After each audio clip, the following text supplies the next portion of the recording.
Welcome to the coaching game. I'm Laurie Lawson, and tonight I am so thrilled to have Sharon Sayler, my longtime buddy and friend, on the show. Hey, Sharon. Hi, Lori. I'm thrilled to be here. And this is so cool. Last time I flew to New York to see you. I I wish we could have done know. that, but this is awesome. You're welcome to do that, but I understand if you don't. Yes, so this is Not quite yet. I know we're all kind of desperately waiting. Let me tell you a little bit about Sharon because I originally met her when she was and still is a communications and language expert. And specifically, we were dealing with body image. She is known to her clients as the difficult person whisperer, which I think I understand very well. She's also known as an international expert in body language, according to global gurus.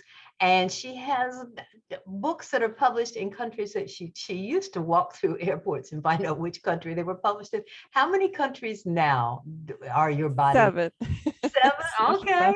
Who knows? You haven't been in an airport for a while. It could be more. It's always fun. Sometimes I wish, because the titles are different, and I'm always sort of wondering, I wish I could have someone translate that exactly for me. Yeah, it could be a porno book. Who knows? But Well, goodness, I hope not. But well, as long as it's selling, hey, don't complain. After all that, we're not really. We can ask her a few questions about body image, but Sharon had a surprising turn in her life, and I'm going to let her tell you all about it. But talk about making lemonade out of some nasty lemons. She did it. She did it, and she is going to talk about. She became very interested in autoimmune diseases, which she has, and just her journey and where it's taken her and where she's going with it. So, Sharon, what happened to you? well, you know, I think the pandemic has made this will relate for a lot of people because it was clear back in 2014. And now, well, first, Laura, I'm a person who has to make meaning out of bad stuff. Yeah. And I'm thinking back, wow, 2014 prepared me for now. It really did, Wow. because Yeah. I'd been feeling a little off for a while, and I was seeing a dermatologist, and telling me, oh, allergies, things like that. And that was in 2013. And then right before Memorial Day, which is May here in the States, um, of 2014, I was on the road again. I was down in Florida, got in late, kind of fell into bed before I had to give a big training in the morning. I woke up in the morning, I couldn't move my legs. And that's like terrifying. You don't, first off, you're terrified. Like, okay, how come I can't move my legs? But you're also, it's somewhere you don't know. I don't know any doctors. I don't know what to do here. It's so out of your territory. And long story short, it got worse. I got hives, and I just kept progressing, and finally was told they don't think it's contagious. So they allowed me to get on a plane and fly back home. And that's when I found out I had an autoimmune condition. And honestly, I really, I'd been rather oblivious. What do you mean an autoimmune condition? And that's where your immune system attacks your body for some unknown reason. And there's over, last count, 150, but I think they're going to be more. And I'm also thinking that they're going to find out long COVID, if not an autoimmune condition, is very similar to an autoimmune condition, because I read those symptoms and I'm like, wow, sounds like autoimmune. But anyway, my life was immediately turned upside down trying to get well. And that old saying about if you don't have your health, you don't have anything, you don't take it seriously until you don't have your health. At least I didn't.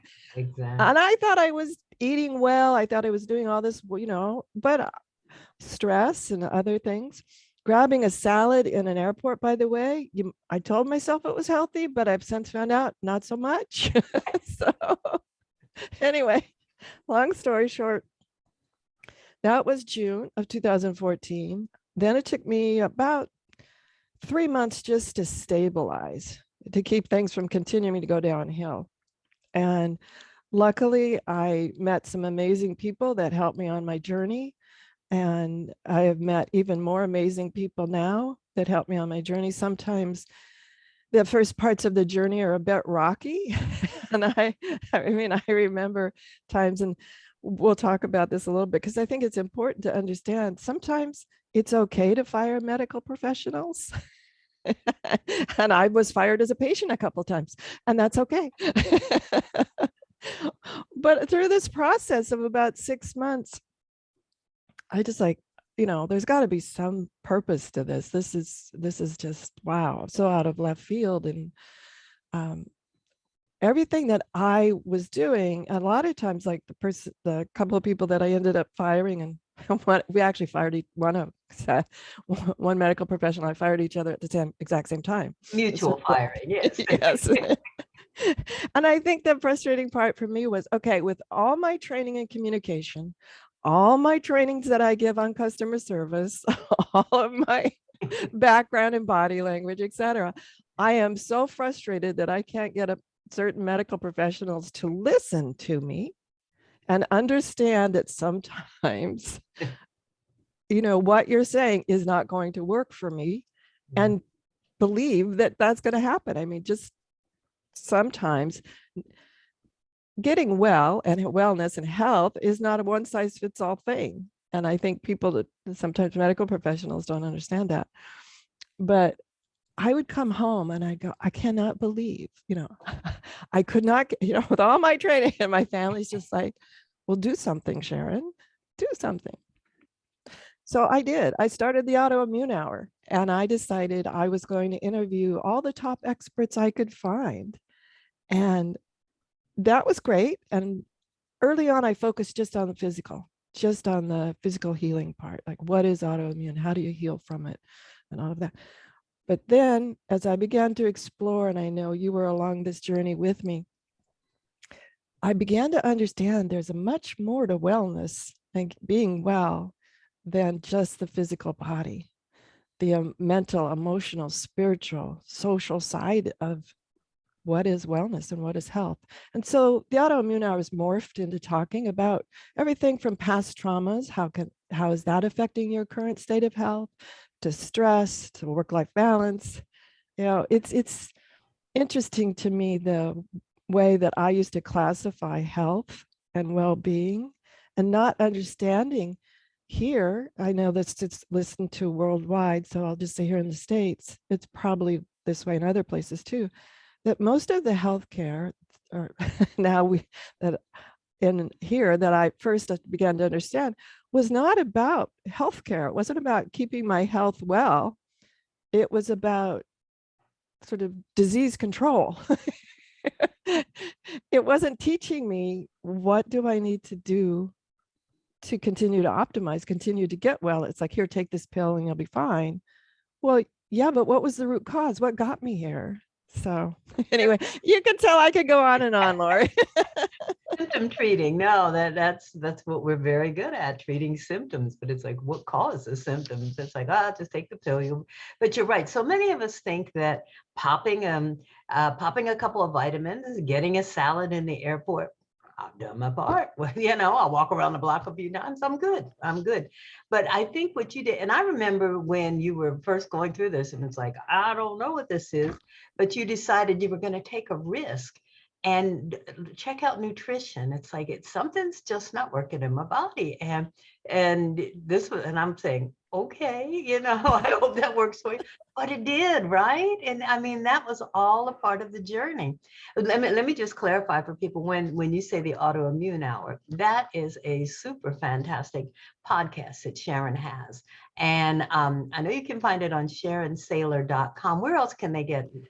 Understandingautoimmune.com is the main site, as well as we're the #1 wellness show on Om Times Radio. It just shocked me. Wow. Yes, we've been around since January of 2015. You're alternative. So people, I mean, you're not standard, medical profession thing. I love it. Yes. But, nutrition was a big thing. I thought I was eating healthy. And then when I started sort of tracking it, I realized how much I was fooling myself with like just one little cheat here and one little cheat there. Well, you know what? In my case, that added up to a lot of cheating.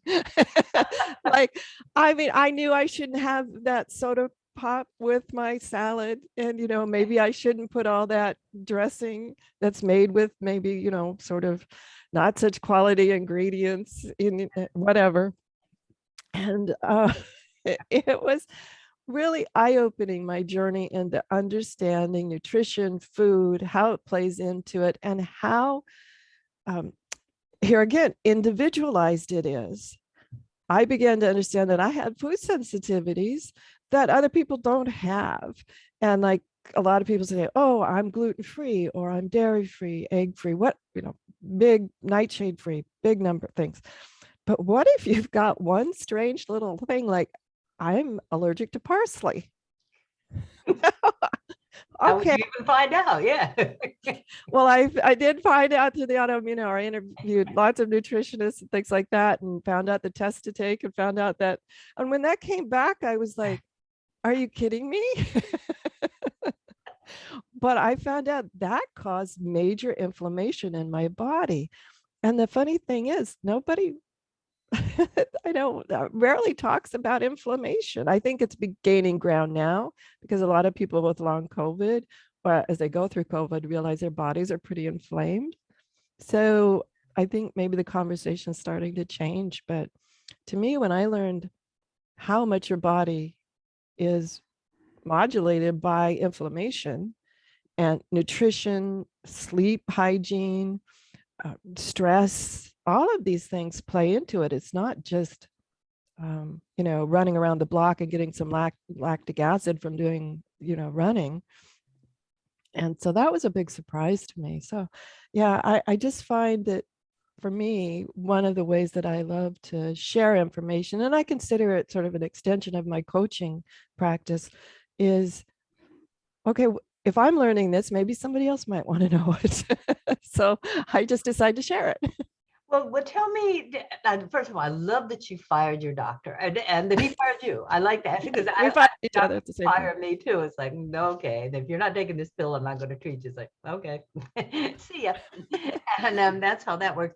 But I think what we found in COVID and in the last 2 years is that doctors try really hard. I mean, I think the medical profession in itself really wants to come up with a cure and all of that.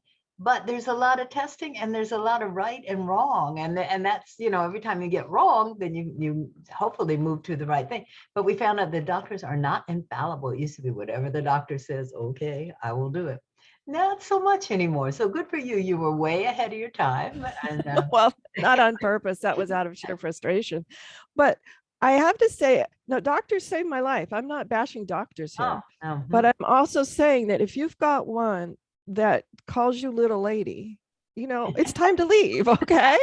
I mean, that one sign. that was a sign that even my training didn't have to have, that was bigger than just my training going, I don't like that. Yeah.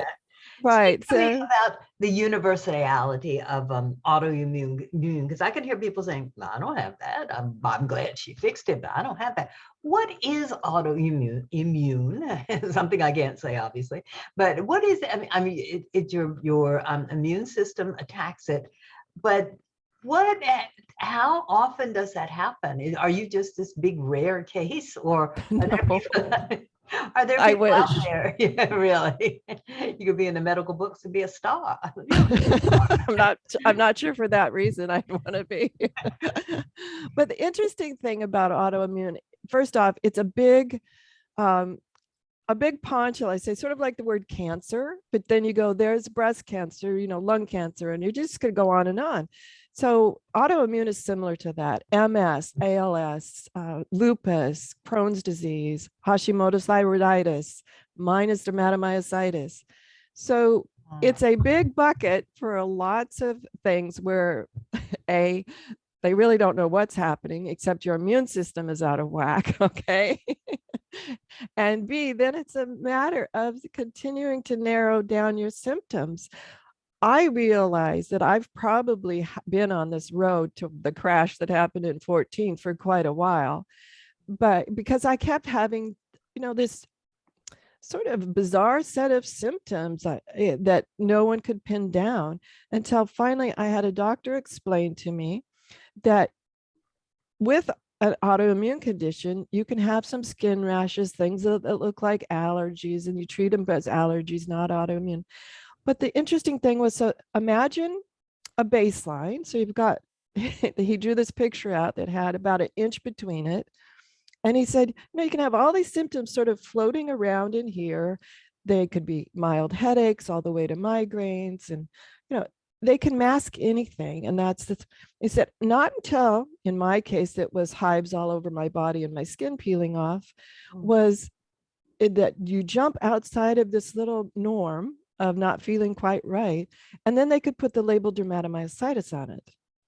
Now, like with maybe with chronic fatigue, you could have, the symptoms. There's some certain symptoms that go with chronic fatigue, certain symptoms that go with lupus and things like that. And so they can jump out and put a label on it.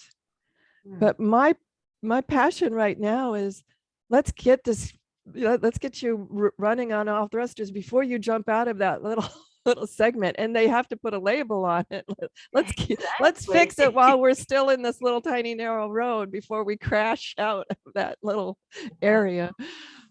Well, it would have been easier to cure, it would have been, well, they say you're never cured. It would have been easier for remission if, at some time in line, I had understood how much understanding your personal nutrition, your personal stress, all of this needs to be personalized, and the only one that can personalize it is you. And what an evil thing parsley is. No. Well, what's interesting is the person who helped me with that, Elizabeth Yarnell. She's a well-known naturopath and a cookbook author who has gained recognition with controlling her MS through diet, which is multiple sclerosis, which is an autoimmune condition. And she has a really negative response to lettuce. So please don't, if you haven't been told that you have this reaction to parsley, please don't throw it out. I'm sure it's a perfectly good vegetable or green, I'm sure it's perfectly good, but not for me. And I think that's the critical thing I want people to understand. You can get all the advice in the world, but you have to run it through your own filters. Like, does this work for me in my own life? And it could be as simple as, like, Sharon, every time you eat parsley, you get a migraine. Okay, yeah, okay, I won't eat parsley. Yeah. But sometimes there's bigger choices to make. It's so interesting because I have a friend in Israel who is also controlling her MS with diet. And the doctors, and I know you face this too, the doctors don't really want to know what she's doing. They're just amazed that she did it. But it's like, and I know you can go, well, don't you want to know, to your doctors, don't you want to know what I'm doing? And they go, no, it's okay. It's so frustrating. I'll do your work for you. Don't you want to hear what I did? No. Yeah. Well, I think because it's very individualized, and a lot of what I chose to do, I'll just say, is not abnormal, but it was out of their normal. Yeah. It was out of their protocol.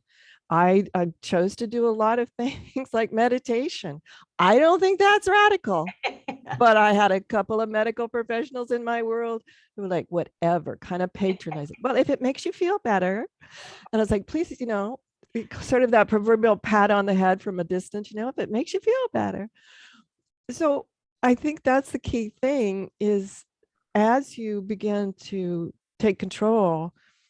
I was brought up in this idea of, I still see it in members of my family, the white coat authority, and don't ever go against that authority. Yeah.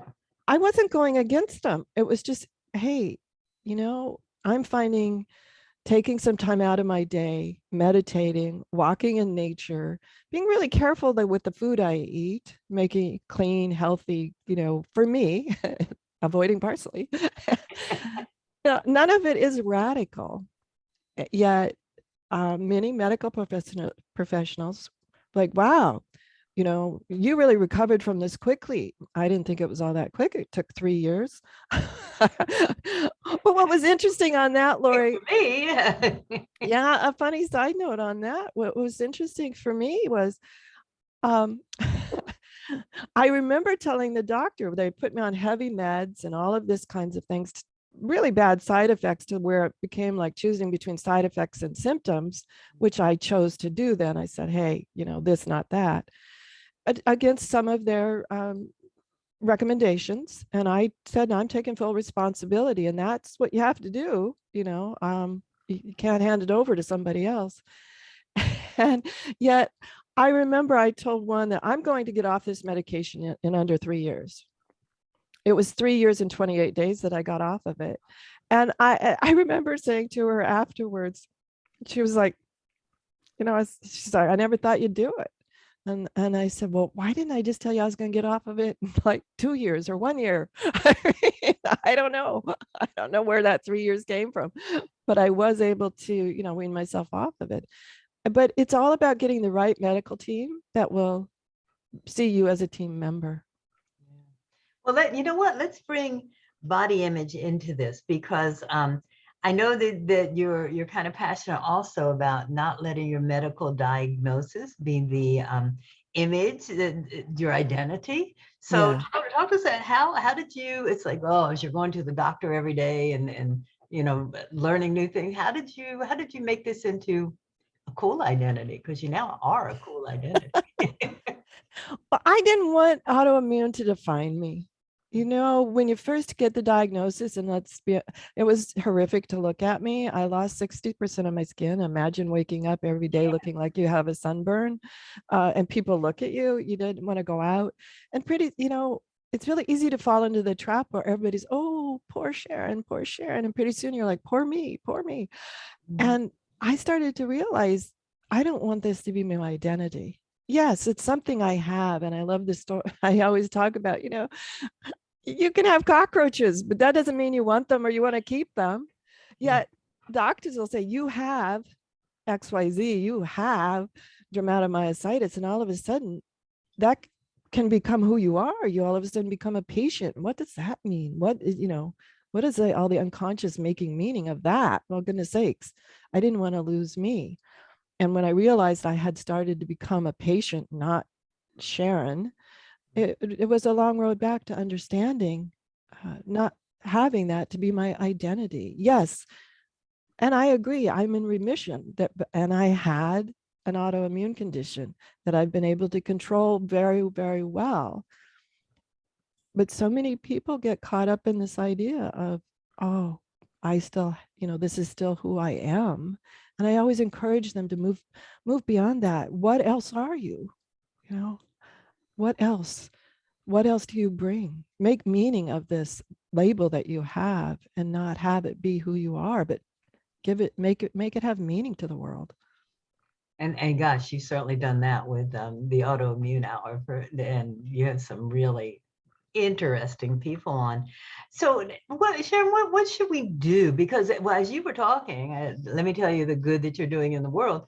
When you said Hashimoto's, I have Hashimoto's. I've had it for years. I didn't know that was autoimmune. So now I'm going to go research it and go. It's like, oh, what is this? And listen to my doctor when she talks. And, oh, they'll take the pills, no problem. Just to get. So, what do you go in and go? I want to be checked for autoimmune. How do you do you wait till the symptoms get so bad, or do you just start living life more cleanly and fully and holistically? Yeah, holistically.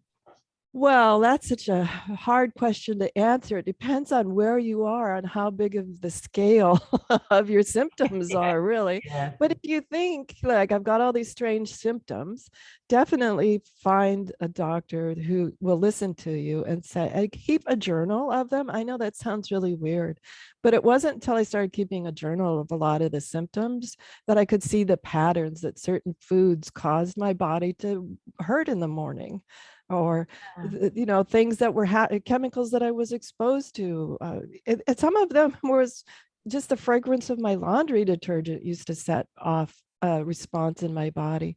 So to me, it's all about being a partner with your healthcare professionals to understand not everything is autoimmune. And that's the hard thing. It could be just a virus or a bacteria or a pathogen. I mean, there's all sorts of things out there. And not everything is autoimmune. But if you've had ongoing symptoms for a long period of time, keep a journal, find a healthcare professional that will partner with you in discovery of it, and then do the things that we know we're supposed to do: exercise, live better, or eat cleaner. Look at the different processed foods and understand some cause inflammation. Not, I mean, even good old parsley causes inflammation in me, not in Laurie, guys, so that I'm not bashing parsley.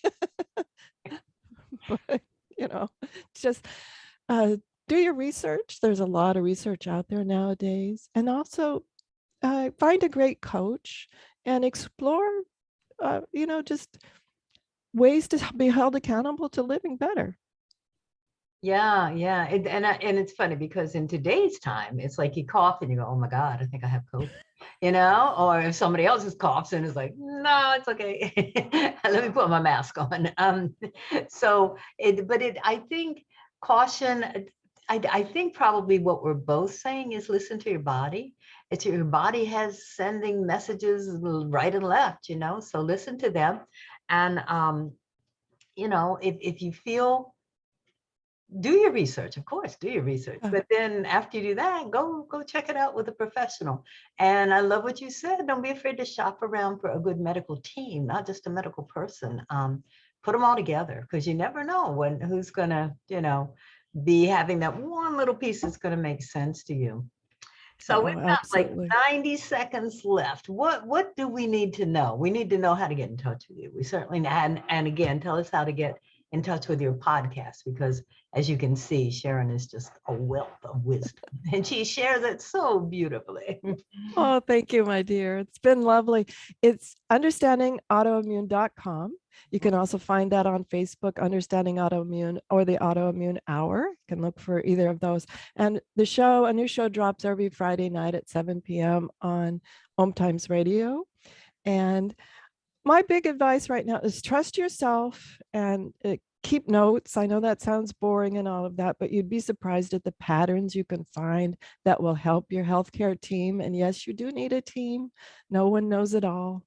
So, but the big thing is trust yourself and heal the whole self, the body, the social, spiritual, and mental emotional parts of it all need healing. You are such a shining example of just what we all could be doing, and it's not. And learning more every day, sweetie. Oh, I'm not on any pedestal. You notice I didn't say expert, I said example. And it's just, I think that's something that we all should do. Please keep doing your show, because it's so helpful. Like, I have a job now, I have to go find out what the heck is Hashimoto. First I thought it was a Japanese emperor, but okay, and now it's like, all right, let me go find out what this is. Sharon Sayler, you are welcome back anytime, because every time I talk to you, I learn something new. Thank you so much for being on the show. Oh, thank you. Love you. Love you too.